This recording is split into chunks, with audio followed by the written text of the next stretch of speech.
Hi everyone, it's Dave here from Band of Badgers, and look, we're back. We're doing another Q&A just in case you didn't kind of guess what was going on. We're doing another Q&A. With us is Mark Morrison, and Mark Morrison is all the way from Campaign Coins in Australia. We love saying this whenever we have guests, players, creatives, writers, artists, all the way from down under. We love to say it because you're in tomorrow already, which is great.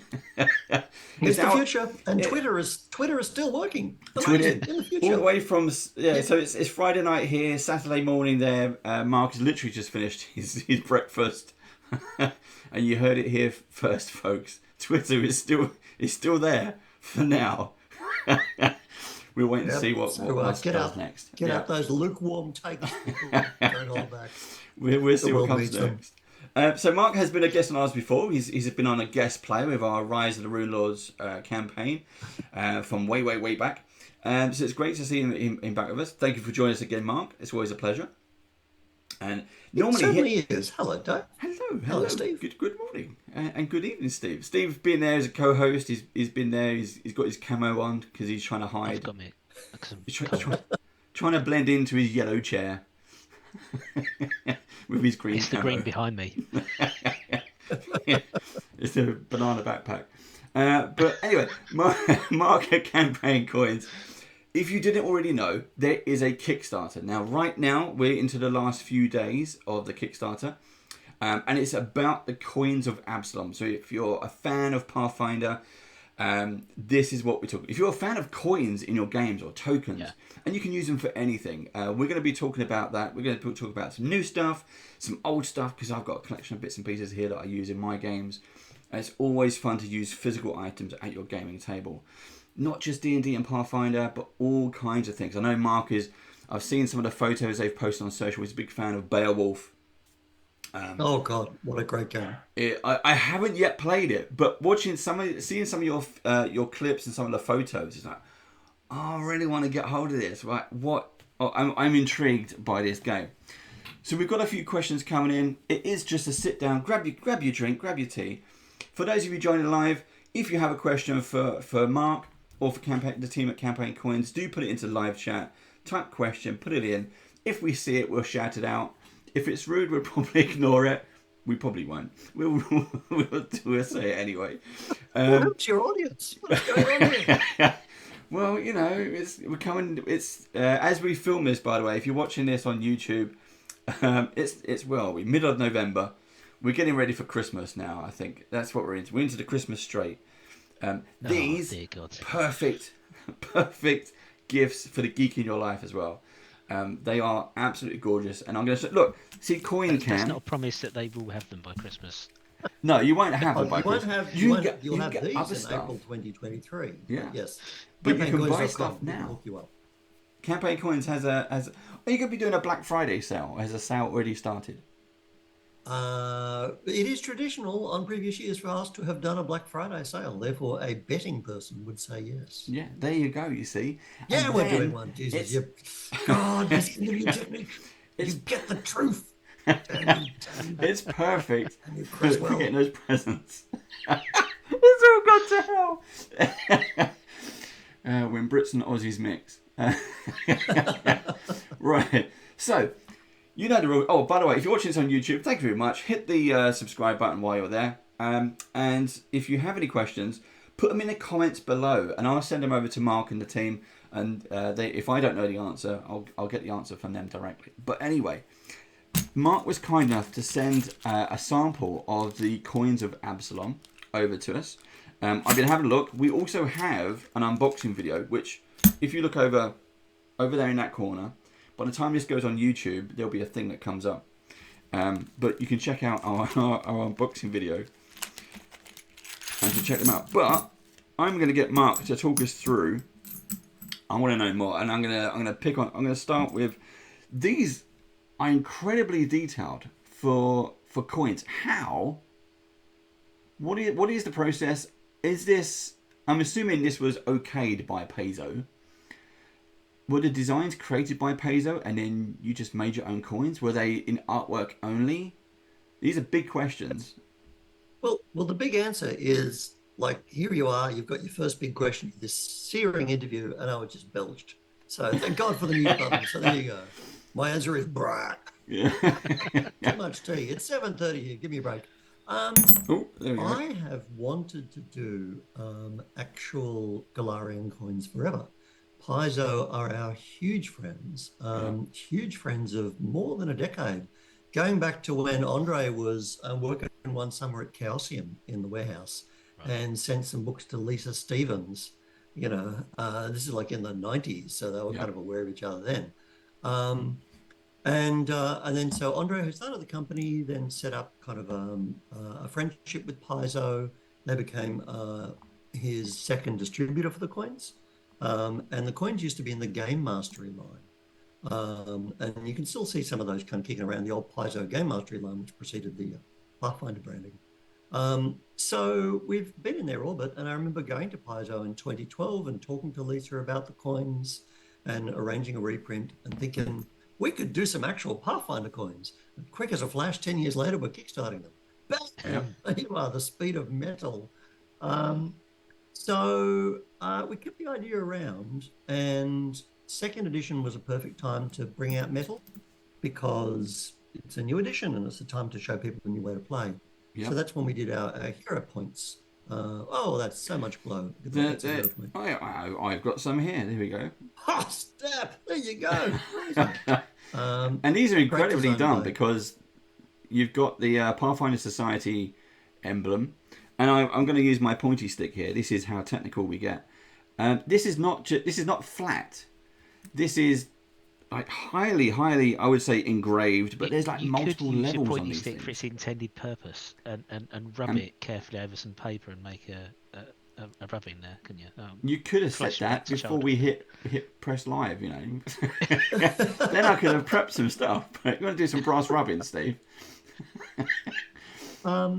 Indeed. So that's the coins are not. I would like to say, as one of my friends said, that here in central Victoria we have a deep abandoned gold mine, and I keep kind of dwarves down there, and they hit metal with hammers. That is not how these are manufactured. That is die cast, my friends. So this is a design by Terry Lane, and you'll also note, the coin has 7 points. What could that mean in the world of Paizo? So Terry does that as line art. Particularly, it's an Illustrator file, so that's vectored art, and so he designs it. Everything we do for Paizo has Paizo approval, and then that then goes to our sculpting team, and they basically import it into our kind of engraving pool package software, whatever you want to call it, and they just pull the verts up and sculpt them. That particular coin is designed to stack flat, so you can have a nice stack of them behind your screen. It's nice to have a token for Pathfinder Hero Points or for inspiration in 5th edition. If you've got a little stack of tokens there, it reminds you not to be a stingy bastard and to give them to the players. And then it reminds them not to forget they've got it, because this is a reroll, my friends. Do not squander this. Why miss when you could miss twice? So cash it in for a reroll. And these are not, these are thick. These Pathfinder Hero tokens. I was just going to say that they make a satisfying clunk when you throw them down on the table in anger after having just rolled a one. As you say, in preparation for your next myth. I want to point out as well, you mentioned that, look how detailed, you can see like the tiny rivets coming off of this detail. And even inside the P, there are multiple layers in there. I mean, you can. So I am told you can drag that across. I don't know if you can hear that. You were talking about Beowulf before. John Hodgson is the only person who broke our engraving. That was when I discovered the minimum we can engrave, which is 1/4 millimeter. But John Hodgson wanted less. He wanted more engraving that the human eye cannot see. That was for his A-state coins.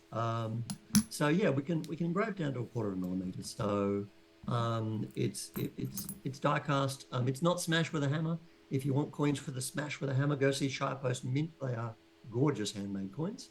Ours are absolutely fake, but very pleasing. There is no way that I would know that they were the real fake or whatever. These are utterly gorgeous. They You really, must get a really lot of are. emails from Nigerian princes then, if you're that gullible, but thank you. Yeah. Yeah, we found some gold. There we go. I mean, Yes, you got back it's to just me. the level of variety. The Absalom coins as well. The level of variety, the different shapes. I love the different shapes as well because look The at shapes this. actually lend themselves towards the buildings that you've used for the coin, Yeah. Yeah, and I can So see that was intentional. our coin designer here is a look at that. fantastic artist. I adore and work with him at every opportunity. And that's Brian Patterson, and also known as D20 Monkey. And he's just started his new webcomic, which is awesome. It's called the Innsmouth Garden Society. So look that up. But Brian does a lot of work for kind of Evil Hat Mm-hmm. and for Beetle and Grimm and tons of oh, he did Gloom of Thrones for Atlas Yeah. and tons of games. And Brian is just an incredibly precise artist and very imaginative one. So he was my first choice for this project. And so the idea when I sat down with Paizo, hey, let's do Absalom coins. Mm-hmm. And uh, what could they be? It's nice to have a theme. And so we hit upon, because they had all this art of the key buildings of the city Yeah. in the Absalom book. So we said, okay, that's going to be great. So we waited for the art to all be done. And then Mark Morland, who's the fantastic kind of brand manager,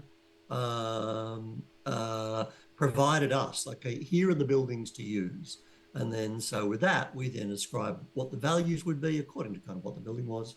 And then said to Brian, okay, we want all, if you go back in Campaign Coins history, the very first set, genius idea from Andre, and all the coins were round. Because coins are generally round. It's Coins quite a good around. shape. Yeah. Almost impossible to tell apart in the heat of battle, right? So we know now within a range, within the steps of denominations, you want a different shape. If you let me see, if you go left to right, so the Absalom Lighthouse is the rectangle. There you go, the square. That's the Temple of Aridin, the original one. Now the Chilaxian Embassy. The rectangular one is the Absalom Lighthouse.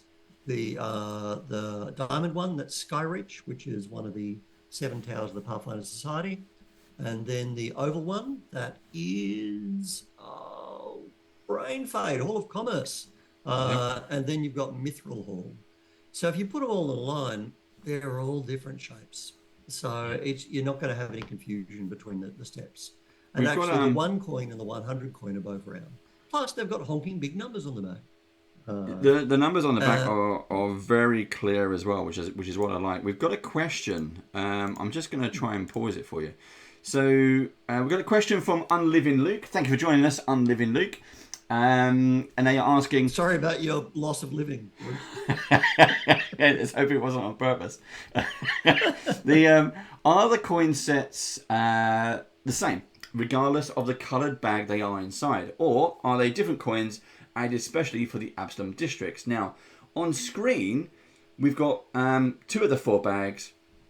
And if I can flip between the 2 sets, so you can see straight away on the illustration, and we'll get Mark to... we all... Unliving Luke says, I game too much. We all do. We all do. That's why we need more coins and artifacts and things to hand out to people. If you're not gaming right now, Unliving Luke, get back to it, man. It's on the phone. Just like, I'll just hold on. I'll just need to roll. Right, yeah. Rude. So you can see we've got the blue one is Markets of Absalom. The purple is the noble house or the noble houses. The green are the inns, and the red are the trade masters. Now, if you go to the Kickstarter page, there's a complete breakdown of everything there for you as well. But yeah, so just to jump onto the method in that is the curation, and I want to talk about the numbers as well. And first of all, do you have the little gold one, the spire? that one. Yes. So that coin was designed by Anthony Starr. So he's a freelance artist. Sarah Robinson art directed the book. It's a fantastic book, the Absalom book. It's gorgeous. And this design of this coin, Owen Stevens wrote that in the 2009 Guide to Absalom. So I've always known that they had the kind of cathedral on it. So we had this new art, and Anthony's got this really nice design on the back with the Eye of Aridin and this kind of little nice kind of line work. So I said to Brian, take that theme and run with it, man. I want the Eye of Arid on the back of every coin, That way they look like a set. They look like they're from the same city. And this kind of broken line representation lets that kind of keep that going across all the coins as well. So that's the kind of style that holds them all together. And again, this is all with Plato approval, who are just fantastic. I mean, they're really trusting. It's lovely to be able to make these things and to be kind of part of the world. And just every step of the way, they'd help us out. But we put numbers on there for players and for people who are spending real euro / English sterling / American dollars / Polish zloty. If you put the numbers on the coins, it means they become a very useful play set, like Monopoly money, which is what they are. And these are big numbers because with our original classic fantasy, numbers are a little bit small. And I have a certain percent of my players that go, what's this worth? Like, just look. Like, I'm old. I'm 50. I need glasses. What's it worth? All right, man, that's a 2. So this time around, we got really kind of big numbers. So when you're making change, all right, okay, you found 27 gold here, or okay, you want to buy that a spell scroll, that's 4 gold. Okay, boom, boom, we're making change. Because this is a play set. You'll be able to clearly use them. Now, I want to say straight up, this bugs the hell out of a lot of people, and it should. There are no ATMs in Galarian, right? There is no centralized, well, actually, the Vault of Avatar will write you a script. But, you can't walk into, there's no bank holidays either. It's a scandal. So in Galarian, like the weight of gold is the value of gold, and that's the way it should be. But we put numbers there as an abstraction. To me, that 50 coin doesn't exist in the fiction.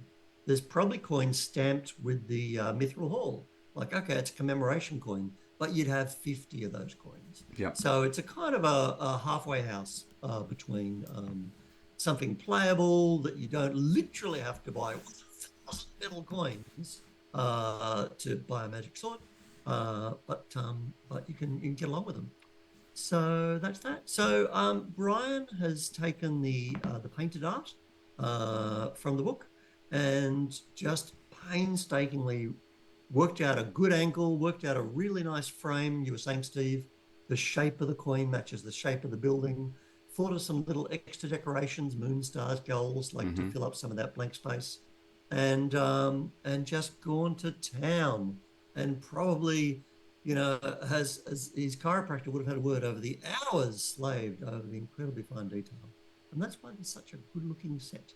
And then our 3D team then sculpt them up, and they almost all were perfect first time because of the precision that Brian had brought to the design. So those are all the building ones. And then we have other themes for the copper, silver, and gold. And I wanted to say to Unliving Luke, sorry for your living loss, that the sets are designed to kind of make sense for where you are in the campaign and also where you want to start your collection. So I would start with Markets of Absalom, because that's like 1 golds through to, I think, about 20 golds. So that's kind of low level. An adventurer starts with 15 gold. You can buy your first kit. Inns of Absalom, which you've got here, is going to contain the coppers. That's if you want to go granular. I really want to pay for beer. Like, you don't have to do that. You could just say, hey, a gold, that's your upkeep for, the week or the month or the party, whatever. But if you really want to spend those golds and silver, the Inns of Absalom set can do that. And then, of course, when you're leveling up, you go up to the Trade Master set, which has got the hundreds, 500,000 golds, and then the Noble House set, which is the 5,000 and 10,000 gold, which you don't have because they were still in progress when you. The highest one I got is 1,000. There you go. Yeah. There's 1,000 gold coin, 1,000 piece coin. But what I do have, the most special one, and I mentioned this in the video, and I know you picked up on it when you saw it, is the Band of Badgers. There it is, the official coin. So it is now. The symbol of Absalom and the favorite pet, and is of course the badger. The badgers, yeah. I don't know why. It just is. It just is. Clearly, they are people of class and distinction. And I was watching an episode of Ghost the other night, and one of the ghosts was eaten by badgers. I love that show. One of the things, coming back to the kind of the shapes and sizes and things, one of the things that I really like by these is, as you say, these are coins. This is Monopoly money. They can be used in any game. Just because it has an eyeball or has a picture of no one, that could be Battlestar Galactica. Straight away, you've got these tokens and things. You could do that. I can see that. Yeah. So there you go. You've got a ton of stuff here. And badges, sci-fi badges, star badges, whatever you want. You've got them here. It is, and this is just a sample of the coins, but it really is. They really are gorgeous. They're thick. They make a lovely noise. As a player, and Mark, this is a question for you and for Steve, really. I love using physical items, puzzles, artifacts, handouts. And when you have something like this, you can use it as hero points, hero tokens, initiative tokens. But I haven't yet gone into, here's some gold coins. I've gone into like a chest, and I've put the chest down on the table, and everyone goes, oh, that's rigged, that's trapped. We're not going to touch it. And I'm like, it's just a prop, guys. It's just a prop, But I would love to be able to fill a chest with gold and go, there you go, there's your gold. And it can be this easy as well. When you've got a 500 gold coin, there you go. You just fill it out with chocolate gold coins, and you put a 500 in there, and they go, there you go. Your party has now won that. Plus, like a small card, Gale Force 9 did a magic item cards. You tuck one of them in there as well. So they've raided the treasure. Everyone goes home happy, and you can do that. It's really nice because you kill the skeletons, you search the coffin, you found 17 gold, and people go, oh yeah, right, they write it down or they tap it into their app like a godless heath. Or if you say, okay, and you find this, throw it on the table.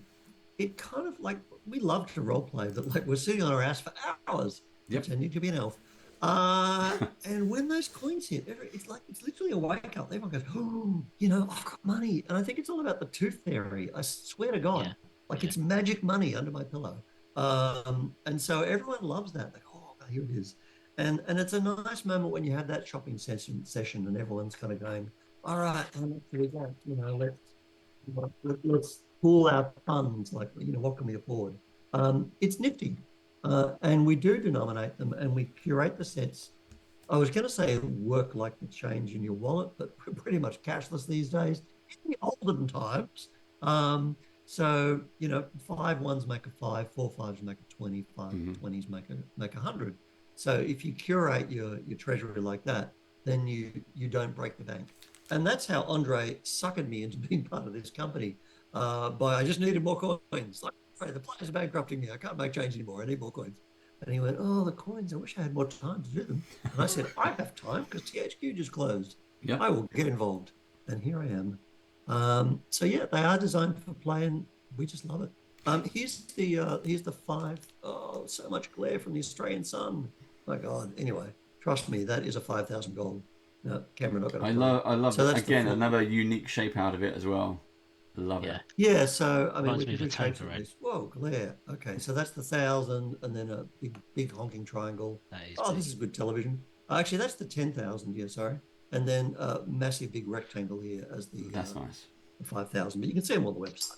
But yeah, they're big chonkers. So that if the coin's large, you go, I want that one. So some of the things which are nice and fun to do. If you again using Dungeons and Dragons or Pathfinder, if you're in a tavern where you generally meet your other players, have a game of cards. You can play Dragon Ante with real decks. There are real cards from Etsy creators all over the world.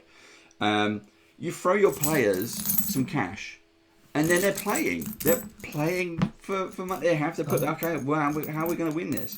And then during the game, something happens. Someone gets thrown through a wall.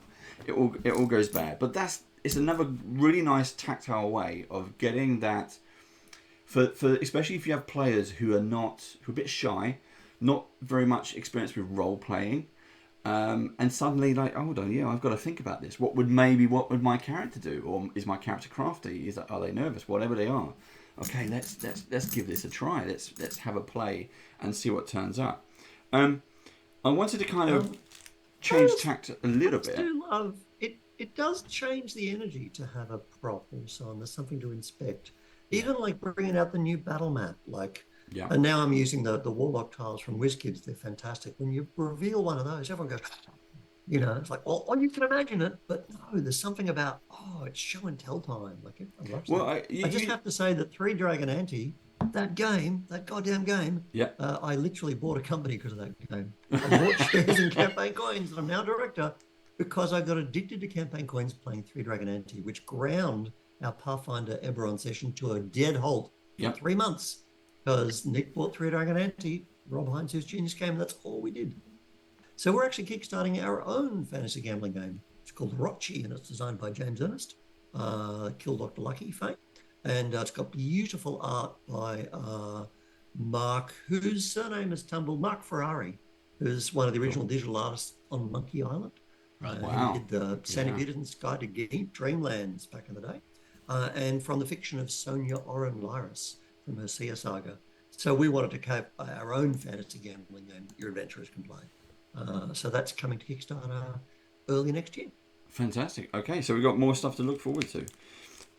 Some of the stuff you were going to say something. I interrupted you. No, it's good. We're here for an hour. We're good. One of the things that I had a question. Can I go on, jump in.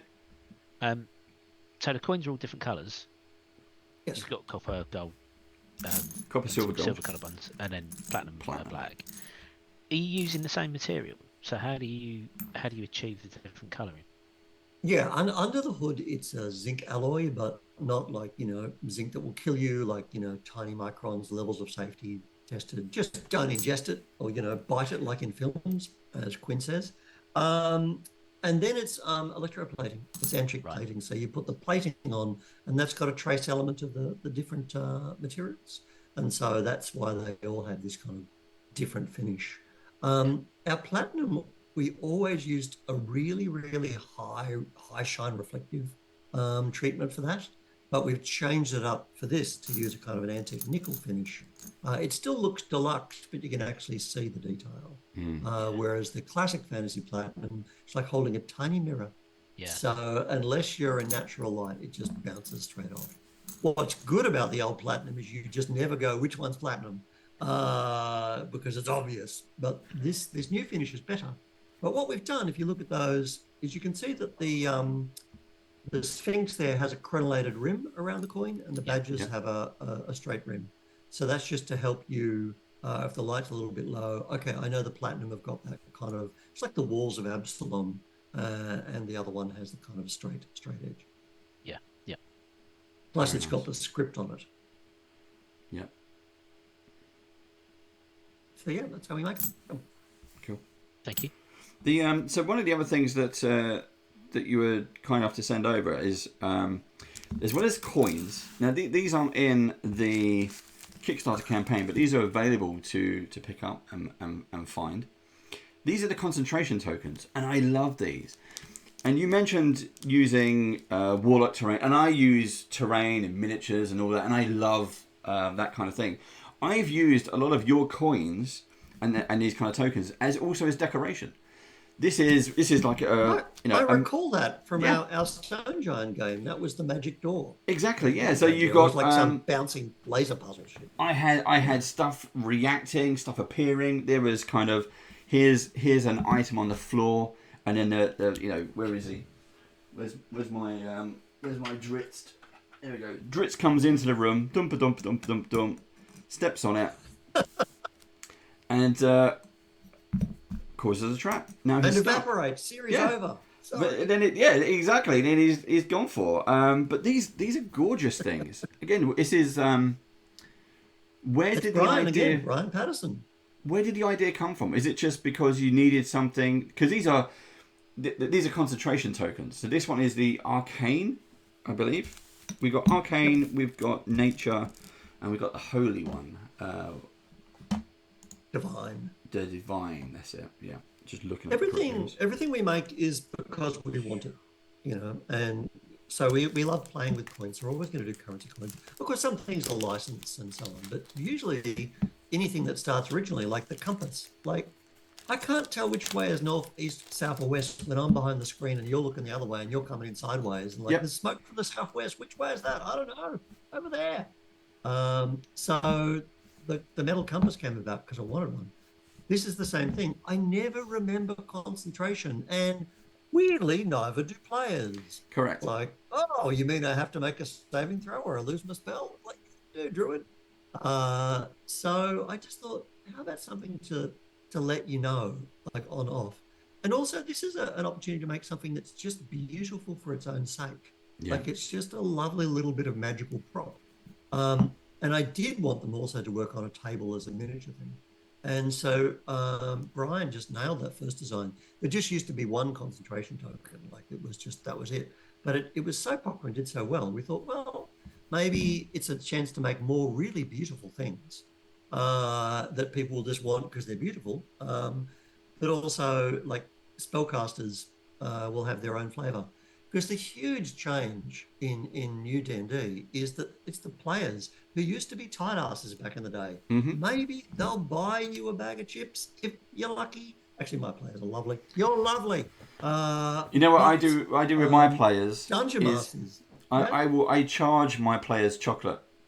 And if they bring me chocolate, they get inspiration. That's it.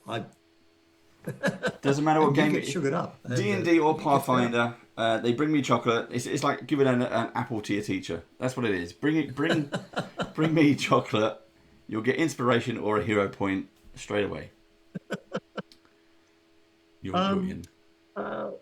So this is, we want to make things that are beautiful and players like to buy kit now. Yeah. That didn't used to be the case. So that's really nice. All the fabulous dice. And I also wanted them to work as terrain. So this is the nature one, and it's like, that's nature on. You can see like the druid is casting away and the stuff. Don't get me started on how much I hate druids. Oh my God, my 3rd edition campaign. Oh, the druids arrive. Spellcaster casting for you. And the other side, of course, is just like little green buds. Yeah. You can't quite see them, but there's just a little green enamel in those shoots. It's like, okay, that's off and then on. And that works as a little kind of foresty glade summoning circle on a map. Like, that's the thing you have to protect or burn down if you're a bad person who hates druids. Yep. And then I love, that's my favorite. Oh my God, the divine, which took us a while to come up with the right theme, and Brian did, he did a classic. He said, okay, here are 3 different ideas and they're all completely fantastic. And there were me, Jackson and Andre deciding. And of course we all liked a different one. So, that sucked, but we worked it out eventually. I think these are gorgeous. The best thing, I mean, you got like a stained glass effect, which is gorgeous. I've got a question of how you fill these up. This is some kind of clear resin you've got going on. But you've got like you've got the settings of the moon around here. That is brilliant. The fact that is on there is gorgeous. That is all Brian. And to have the phases, like, well, yeah. he's just a genius. And his level of detail, and to have the segmented, when I saw this design drop, I thought, oh my God, that's amazing. Yeah. And then it took us about 3 to 4 goes of recoloring to get it perfect. The coloring started out quite different, but then finally hit upon the idea that the night side really would be midnight. And this is another thing I think has multiple purposes. It's a great day-night counter. Because a lot of games have a day-night phase, yep. Or in a battle or so on, and yeah, of course, once you're in night, then we've got the color, and that's opaque enamel to show the stars and the moon because they're out. On the other side, those things are blank. Anyway, yeah, it's a transparent enamel. We just kind of fill it, and it looks like stained glass. It tricks the eye. You think, oh, I'm seeing right through that. You're not. Same with our big Pathfinder, Pathfinder Society one that we did for Beetle and Grimm. Mm-hmm. That's the same kind of technique. It's got the transparent enamel in it. That's one of the pieces I don't have yet, but that is gorgeous. And then this one was email them at once. This one is. It reminds me. It is available from beetleandgrim.com. Yes, and this one, this is just scribble, isn't it? It's not a Pathfinder arcane language as such. I think what it actually says is it's a little thing like send all your money to Brian Patterson.com. He is a good person. Send it to him. Send it to him. And then all of a sudden your bank's empty. You don't know how. No, I have no idea what that says. But Brian does. And yeah, that's the offside. It's a little bit of enamel both sides, so it's always pretty. And that again, everyone, that is that's again engraved. All these are ridges. It is gorgeous. It's always tricky trying to find you how well the engraving is on a camera, but you can see how much there is raged. Camera. Yeah, back and relief, man. But yeah, that is gorgeous. Just these symbols as well. I love the idea of having multiples of these and lining them all up as a puzzle. Somebody harangued me on Twitter. God, that never happens. And they said, is there an occult concentration? It's right there. And I thought, why indeed? Yeah. So Brian will be getting an email from me soon saying, Brian, occult. Let's get evil. I mean, and again, this is something that could be sci-fi. It doesn't have to be fantasy. It looks very sci-fi. Well, to me, it looks very Klingon. I'll probably get all the Trekkies hounding me on the interwebs now, but I know it's not Klingon. As long as you don't get the Star Wars on your back, man. Trekkies, they're lovely. It's a Mandalorian coin. That'll get rolled up. We have so as well as them, we also have, we showed the Pathfinder coins earlier. Something else I use from yours for decoration are like the yes/no tokens almost. I love these. I use these myself, not that it happens often, for death saves. So in D&D, I basically stack them. If my character is down on the ground, I can put these out. My players know without me saying it. If I roll one, I'm okay, guys, but you got a little bit of time. And if they start seeing this showing up, like, guys, you better stop fighting and come and help me. True story. We made these death save tokens, life save tokens, and I was playing on Zoom as we do. Yeah. Using them for the first time, play testing a scenario which Penny's written, which we've got to get up under the DM's Guild. We've written some Barovian 4th level scenarios, like set around Valaki, to little fillers. She's written a fantastic one. And sure enough, someone goes down, we bring out the death saves, and it was 2 for 2. Ooh. Bases were loaded. First time using them. I love that shit. I met a capricious yet evil DM at PAX Australia who doesn't bother with the one gives you double death and 20 bounces you up. He just flips them. And give it to the player. Just flip it. Like, why roll a dice? I mean, that's slightly evil. As Jackson said, quick as a flash, the odds aren't quite as good, but it certainly is tense. Just flip that sucker. That's a great idea. I'm going to use that. I'm going to use that now.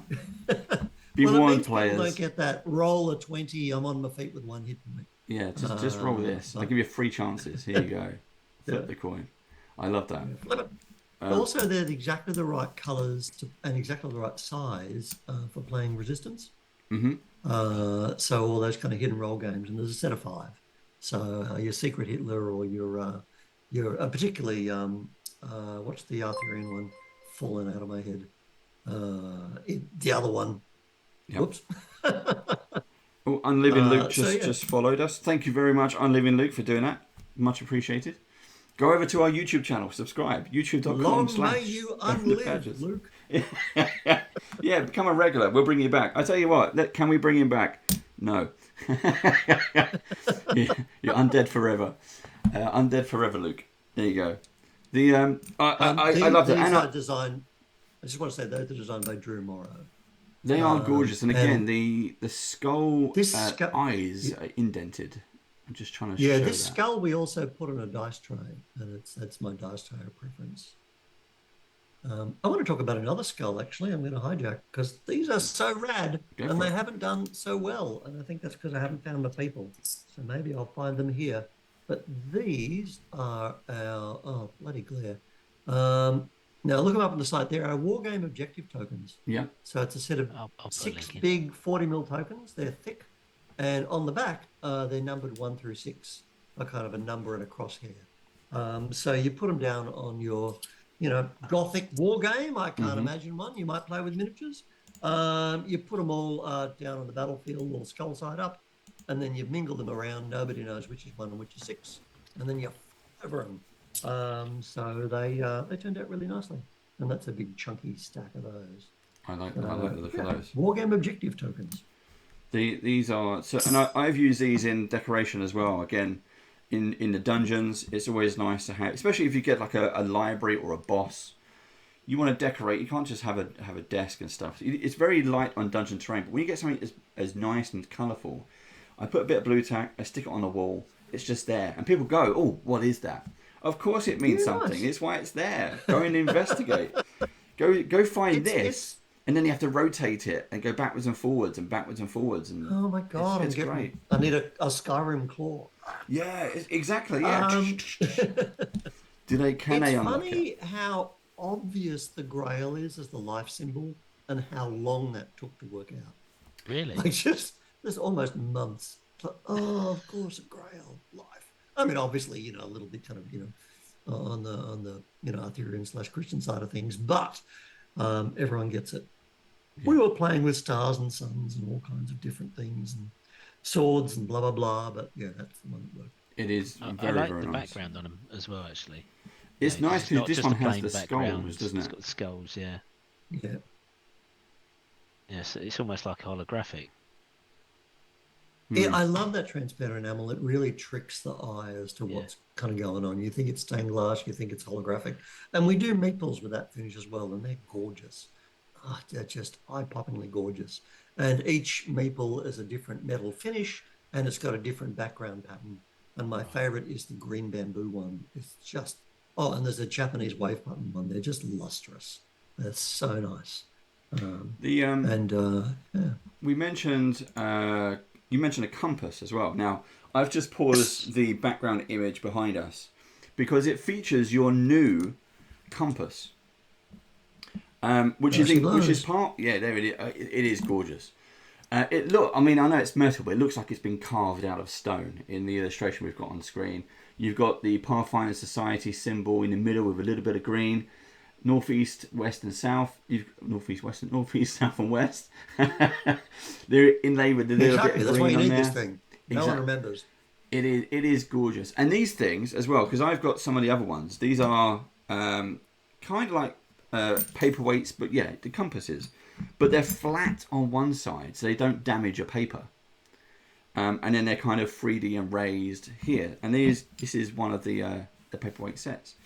Very, very chunky. Those are all the designs by Devon Rue, and there are kind of classic ones with the cartographic kind of symbols. You've got an astrolabe, telescope, a sextant, and just the sun and moon universal. And if you turn the sun and moon over, their eyes are closed. Oh, they're asleep. Don't wake them. Yeah. Of course, if sun and moon are asleep at the same time, then the world is doomed. But anyway, there they go. You can see how those are. I mean, that is superb. What was the idea behind the new compass then? Talk us through that. Look, I love the Pathfinder Society scenarios. They're really fun scenarios to pick up in PDF because if you've got the flip mat, you just hunt around to find the scenario with the flip mat. Yeah. So you throw down your Pathfinder flip mat, boom, there's your dungeon. They're really direct scenarios. They're like, okay, here you go, get straight in there. They're designed to play over 4 hours, and they've got random elements so that they actually play a little bit differently each time. And I thought, well, there's so many society players. You go to Gen Con in the Sucker Ballroom, there's a million flip mats. Yeah. I thought every one of those flip mats needs a goddamn Campaign Coins compass on us. But I'd like to make them a Pathfinder compass so they just really get it. And when we brought the Devon Rue compass out, which is a lovely, lovely piece. And I have a mini version here. I have the pin. There it is, yeah. The pin, yeah. The Aguradan compass. And Devon is such a lovely person. I just thought, I want a compass for my table. Make your thing in metal. And she was like, oh, God, yes. So she's been a dream to work with. And then she's done all these extra designs for us. But I wanted to do a particularly Pathfinder branded one. And Jason requested that the North be a little bigger. Devon's design is beautiful and balanced and perfect. And we've got the North letter a little bigger. But with this one, and people can see the picture on screen, we've made the arrow bigger. And so the design to Brian was like, hey, Brian, I want a Pathfinder compass. Just make it fantasy, like just go nuts. But the north arrow has to be really, really obvious. And he looked at all the page decoration in the Absalom book, which has all this kind of stonework and the drake flags and the ivy. So he's put that all into it. And we designed 2 versions, one with the glyph of the open road and one just with a boss. But I decided, no, let's go Pathfinder all the way. Yeah, it's really, really pleasing. And they're flat on the back, also just so that they just lie dead flat on the surface. They're not at a kind of a funny kind of angle. So yeah, this is not an exclusive add-on, but it's in the campaign. If you just want the compass, you can just back at the compass level on the Kickstarter, and we'll send you one of those. We do have an exclusive, which is the Absalom Hero Point token, and I think I sent you a picture of that. It's the Star Stone on the Hero Point, and these things were only making for this campaign. I'm gonna fast forward. There we go. I've got the back, so it's not the P side. It's the front or the back, whichever way you see it. I've got that on screen now, so it just says Pathfinder Absalom. What was the reason for this? Because this is a limited edition. Is that right? I don't like, you have to be there, you have to back that campaign, you've got to kind of cruise in and you get something. We want to kind of give people, I was there, I got the special thing. But everyone can have the special thing if they pay us, $8 Australian. And so I love using these hero points. Of course, I make things I want to use. And what I like also to do is I get my stack I use 12 hero points. So I have 4 players, you can have up to 3 in the hopper. So 12 hero points is enough, tokens is enough for, a long session of Pathfinder. I then like to put in a special one. We do Adventure Path ones, we do Agents of Edgewatch, we've just done Strength of Thousands, and you've got your Absalom one. I slide that into the stack face down. No one knows who's going to get it. And then when it comes out, I give a special bonus. And I'm still tweaking what the bonus would be. I played with change your level of success, and Jamie immediately used it to shut down my critical. I rolled max damage, the asshole. Turned into a normal hit. But anyway, players win. That's the aim of the game. So change the level of success, force the GM to re-roll rather than your own re-roll, worth double the points rather than only 1 point. So whatever kind of special effect. I got the Absalom one because we're playing the Absalom campaign. That's cool. Or it's just a nice little keepsake. And this one shows the Star Stone. It's a lovely little extra thing you can bring to your table. Your own house rules. I love that. I'm gonna steal that one as well. That's great. We immediately house rule inspiration in 5th edition when we use our D20 coins. We just use them as rerolls. We don't the rule is inspiration is you spend it for advantage. But nobody wants that. They want to miss and then go, and you say, do you want to use your inspiration? They go, yeah. And the other thing I do is I allow spellcasters to use their inspiration to make me reroll my save. Because otherwise inspiration's a bit of a screaming dud for a spellcaster. Yeah. And, there's nothing worse than Mark, roll the 20. My players hate me because my dice are very, very good. I use the Wormwood Dice Tower. It's just gravity, baby. It's the hand of fate, We've got another question from Unliving Luke. Thank you, Luke. Are the coins all bronze, or is there a difference in material used for silver and gold coins? Yeah, so under the hood, they're all an alloy. And then the plating has trace elements. So copper looks copper, silver looks silver, gold looks gold. Yep. So they, you can see that difference. And then we play with shapes and symbols so that under low light, you've still got some clues as to what's what. And there's also some nice design echoes. They're all the ones are the size of a US penny and they're all round. And all the 5s are rectangles. Just those damn badges, they're running horizontal. So even though the back doesn't match up, which is going to make some people's left eyeball twitch, it's just we wanted all the 5s to look the same lined up. But the badges, you try posing 5 badges. The reason why there are badges is because it's this famous animal of Absalom. It's on the silver one, and James Jacobs insisted that the 5 coin be also badger related. Literally, like, he's got to have badges. Well, we've got a badge. No, badges. Thank you, James Or, no, Jacobs. more badges. So God bless him. He knows his law. And I was thinking, how do we do it? Well, let's just put 5 freaking badges because it's a 5 silver. Yep. So there they are. Badges. We're back again. Band of badges. There you go. So another thing we wanted to bring up is, as well as all the kind of the coins, the tokens. One of the other things that I picked up, because when we first met, I was running Rise of the Rune Lords, and I noticed this absolutely gorgeous item. This was incredible. This is massively, massively engraved. I'm just going to show you how much there. I don't wear it often.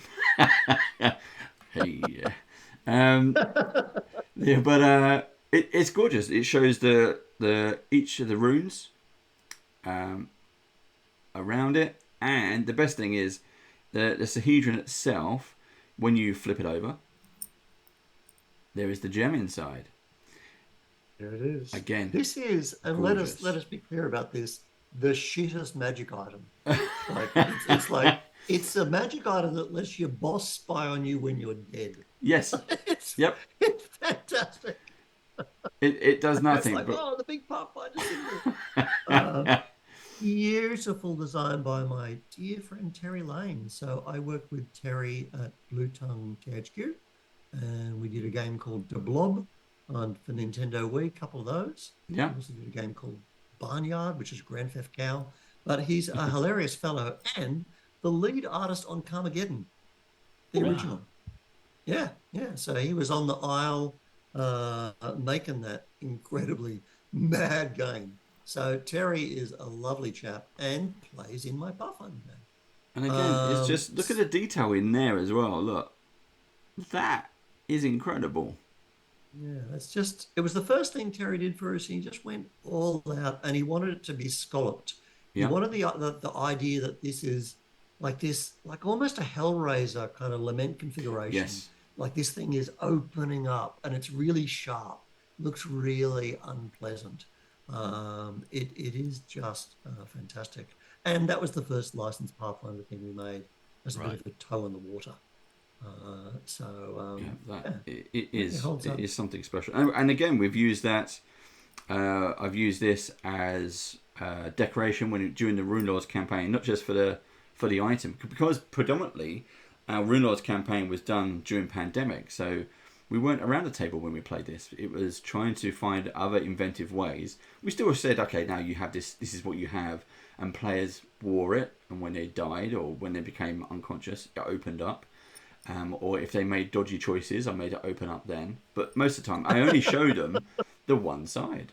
And I took a photo and I shared it with players. They could see that. They never saw it. And then when it said, this happens, they were like, oh shit, what is this?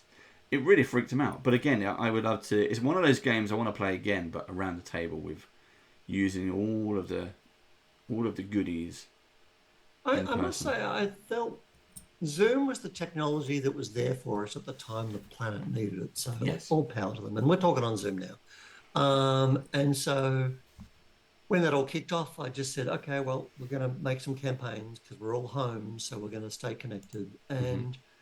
And getting away from everything that was going on and being a goblin for 2 hours was just the best mental health, escape. It was just superb.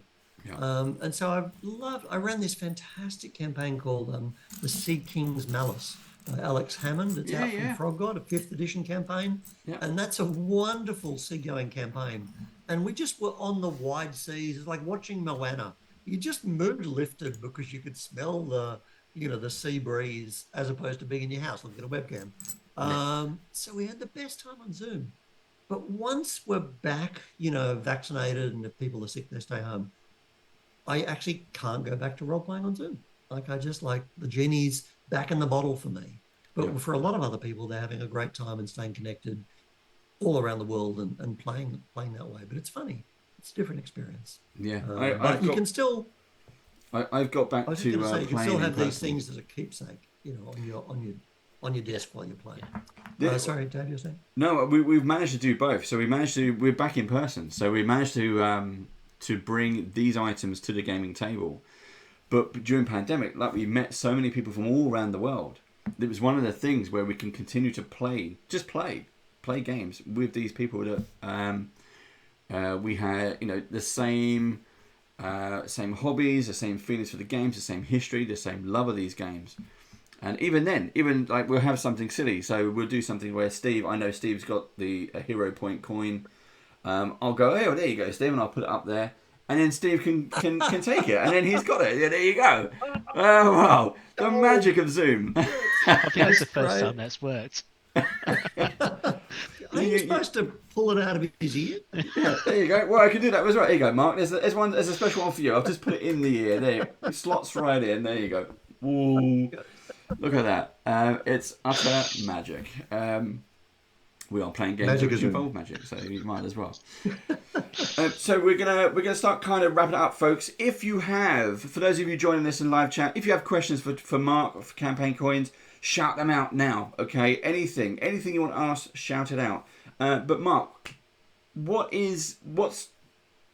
at the end of this is mid-November 2022 as we make this. What's new for 2023? What are you and the team up to? Well, we're kickstarting Pathfinder Coins of Absalom right now. It's got about 4 days to run. And we're just about to pass through to the next lot of stretch goals. And I can believe the first time the backers don't know this, they will be wroth. But as soon as I get this update written, they will. The Blonde Badger coin is coming. So this is in the book. They minted 500 of gold coins with the Badger stamp. So the Blonde Badger is coming as the campaign exclusive. So a blonde badger, our top stretch goal, the Blonde Badger, which sounds like a fellow to avoid in a nightclub. But so we're doing that, and we have got Zweihander fortune tokens coming out next week, and they're beautiful. A beautiful design by one of Daniel's artists, which has kind of got a woman kind of looking skyward, but below her you can see like a skull, a reflection of death. And when you flip it over, death is on the upper hand, and she's kind of sinking down. So those are exquisite. So those are coming out. And we've got our next things. We're working on Rochi, our fantasy gambling game I've talked about, and that has its own range of coins. And that's super fun. We've got some other board game plans, and more of those when we're ready to reveal. But coin-wise, I'm a big Chaosium guy. And I know that Chaosium is a huge thing in the UK because of the old Games Workshop editions, and there's a lot of fans there. I've been writing for Call of Cthulhu for 30 years, but my favourite game is Pendragon, flat out. If you say, what's your favourite role-playing game, Mark? Pendragon. But I adore RuneQuest. So we're doing runes, and that is a movement rune. And no one has seen that before. So there you go. You're seeing it here first. We got an exclusive. Yeah, exactly. And you flip it over and it's got the rune. I can't see it. It's a fairly crap exclusive. But it's got but it is an exclusive, yeah. So there you go. We have to, you'll have to follow us for more. Anyway, Baron, if you're there, clip it. in RuneQuest Adventures in Glorantha, you can use the runes to augment some skill rolls. Yes. So we're doing the core rules and runes, and then the kind of traits ones. So that'll be a set of 16 runes plus one for Greg, the Sartar rune. And the other thing we're doing is, when Andre started the company, our company's actually called King of the Castle Games. Yep. And Campaign Coins was our first product in 2007. So we're about ready for another product. It's 2022, 15 years long enough. Yep. So campaign credits are coming. So this is our science fiction range, and that is one of them. Oh. So that is a fantastic Chris Foss style spaceship. Tremendous artist, Simon, in South Australia here that Andre found. Simon's been doing some wonderful work for us. Huge range of science fiction with a kind of a chipset on the back. Oh, that is nice. So is that going to be a Kickstarter campaign, or is that just going to be a new product? Be a Kickstarter. That'll be the Kickstarter after this Kickstarter. That'll be a fully denominated science fiction range. So use that for your Traveller, for your Starfinder, for your Star Wars. That's what I mean. We mentioned Battlestar Galactica. I'm a big fan of Battlestar Galactica. I love that because they was always gambling. Yeah. They always had their bag of coins. That's what it was. Yeah. But they're really classic space opera designs. You know, like in that in that sense that Star Wars nailed, but without being Star Wars, if you know what I mean. Yeah. And I really love Guardians of the Galaxy for that reason. It was a throwback to when the future was going to be good. Yep. Before William Gibson ruined everything. Well, human capitalism, but what can you do? Yep.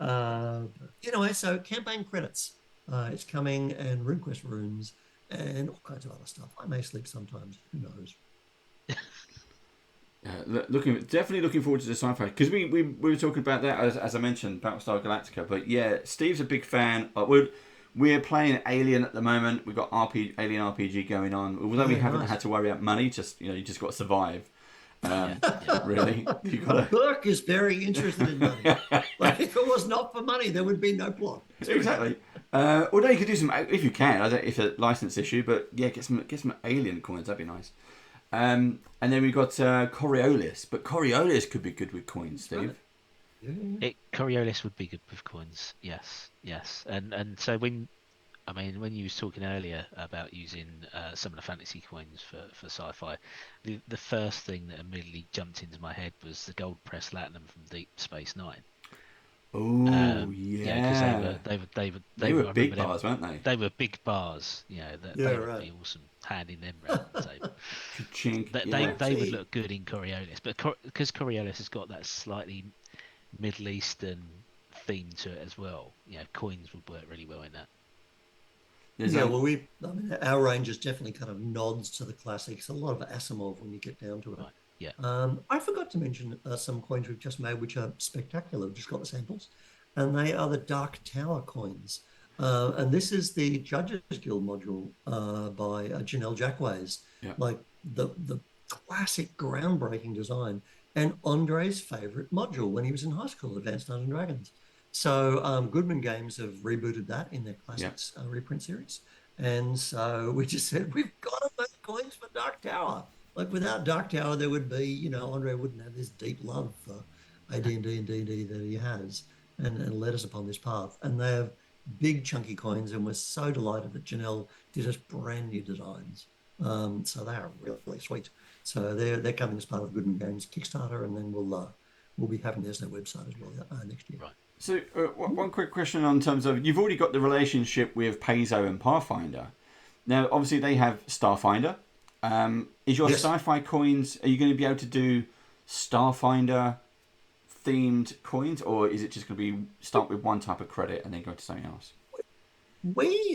I looked at Starfinder and I immediately thought, this is a really hard game to play the way it's set up with currency, because this spaceship will cost you 36,962, and this thing is going to go on 5 million.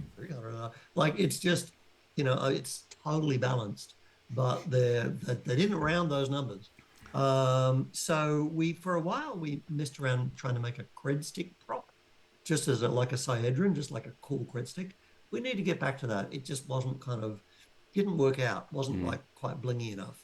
But so thinking about that, we thought, well, look, if you think about the campaign coins trajectory, our classic fantasy, just Tolkien mashup, classic fantasy things. They work for D&D, they work for Pathfinder, they work for any of that kind of goblin or elf kind of fantasy situation. So we wanted to do the same for campaign credits. And then we could do something for Starfinder down the back. But a full currency system for Starfinder, I couldn't in all honesty say, hey, this would be fine for you, because the spread in that game is huge. But we adore Starfinder and certainly hope people will use it to play with it. And we are going to do a Starfinder compass, like for the Starfinder flip mats, in the same way we've done this one. Right. Oh, I mean, are you able? So, what would that look like? Oh, look, it's no, I'm not going to do a rotation on this thing. No. It's going to be a flat, cool paperweight based on that tremendous Starfinder logo that they use for the Starfinder Society by Taylor Fisher. And Andre met Taylor at PaizoCon, and they sat at a table next to each other, and she's done the cover for Rochi for us. Because they became huge friends, and it's a fantastic cover of a card dealer dealing out flaming magical cards. So it's nice, we just make stuff with friends that we want to play with. That's how it all works. Cool. Great stuff. Steve, we're going to start wrapping this up. Is there any questions that I've missed? I think we shouted it all out at the moment. You have called all. Yeah. Well, okay. So that's it, folks. If you want to check out the Kickstarter campaign, you're down to the last few days. Now, this video will go up on YouTube over this weekend, which will be the 19th and 20th of November 2022. So if you're watching this around that time and you want some coins, get on there now. As always, head over to campaigncoins.com. There is a huge array of stuff, and not just about the games we've mentioned during this interview.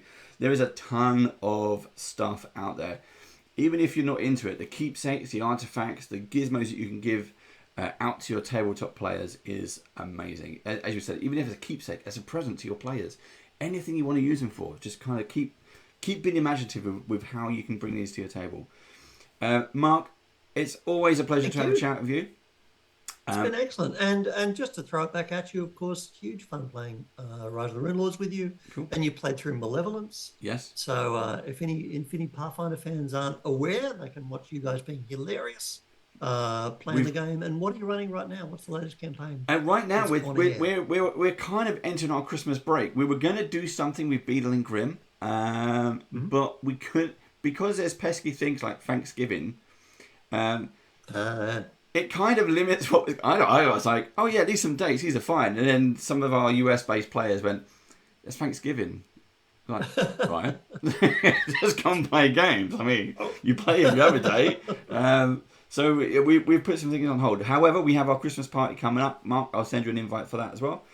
And that's just to get up first thing in the morning, join us for a beer as we celebrate Christmas. Pour a beer into your cornflakes, you'll be fine. But yeah, the stuff we have coming up in the new year is going to be Pathfinder Kingmaker. So sweet! That is coming. And from D&D, we're going to be looking at Dragonlance. So we've got some really and a little spattering of little stories in between. As you know, we do a lot with Beadle and Grimm, so we're going to be doing all kinds of little short stories for 2023 as well. Nice. So, Kingmaker, stoked. Oh, Kingmaker is amazing. So, and this will be the anniversary edition as well. So this will be very, very cool. Can you hear my dogs, or have I got my? No, you're safe. Okay, they're going berserk. It may be time. Thank you very much, Mark. We'll see you again soon. Everyone, remember to find us out on YouTube. Share it with your friends, your neighbours, your players, your DM, your GMs. Go to youtube.com/bandofbadgers. And until then, we will see you all again soon. Bye-bye. Thanks, gang.